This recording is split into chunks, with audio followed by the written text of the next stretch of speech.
Vous connaissez peut-être l'avatar féminine du système d'IA, Xiao Ice, devenue compositrice de musique, artiste et poète.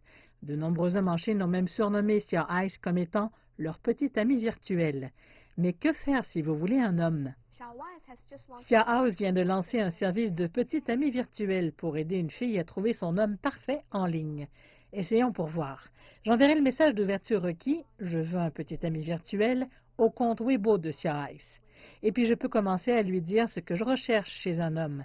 Le système me pose quelques questions, pas trop personnelles, et plus vite que vous ne pouvez dire « rendez-vous arrangé », le voilà.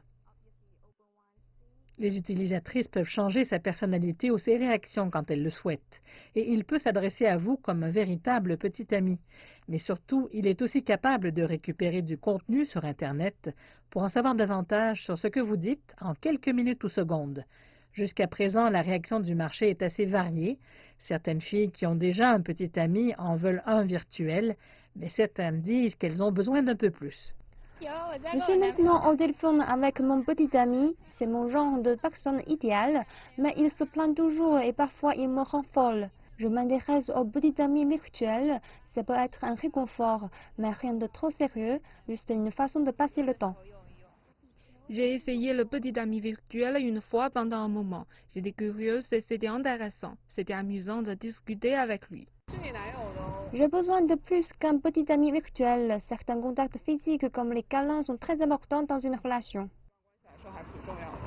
Mais dans l'ensemble, le petit nouveau a prouvé sa popularité lors d'un essai de 7 jours au mois de mai, attirant près d'1,2 million utilisatrices pour créer leur partenaire idéal. Pour l'entreprise, cependant, il est plus qu'un simple rendez-vous pour un déjeuner rapide.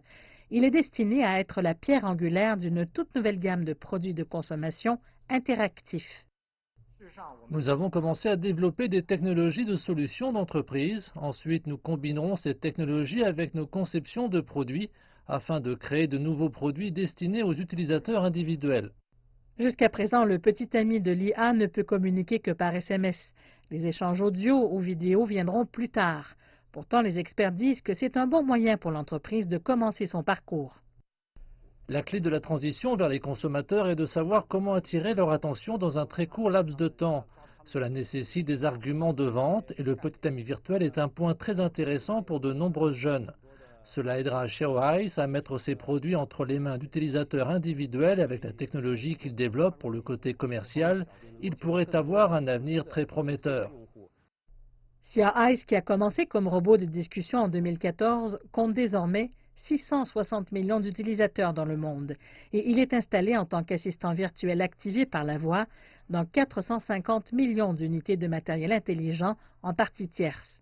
Cela inclut les téléphones et les haut-parleurs intelligents grâce à ses partenariats avec Huawei, Xiaomi et d'autres entreprises et leurs achats du logiciel Xiao Ice qui se sont élevés à plus de 100 millions de yuan l'année dernière. Lu dit que la société nouvellement indépendante sera désormais en mesure d'accélérer l'innovation localisée du système et de développer son écosystème commercial. C'est l'objectif idéal. Les gens peuvent par exemple avoir différents systèmes d'IA à la maison. Si vous achetez un haut-parleur Xiaomi puis en achetez un autre de Huawei, le propriétaire devra trouver comment communiquer avec les deux systèmes différents. Les différents systèmes d'IA se retrouveront avec des compréhensions différentes de ce que vous voulez. Donc, si Xiaowise devient le seul de la maison, il peut offrir un service personnalisé unifié aux utilisateurs. Lu dit que l'un des plus grands défis pour les assistants d'IA réside dans le nombre de cycles de conversation fluides qu'ils peuvent compléter avec les utilisateurs et dans quelle mesure ils peuvent comprendre les propos d'une personne. Eh bien, je viens de parler avec mon petit ami virtuel pendant une dizaine de minutes. À plus tard.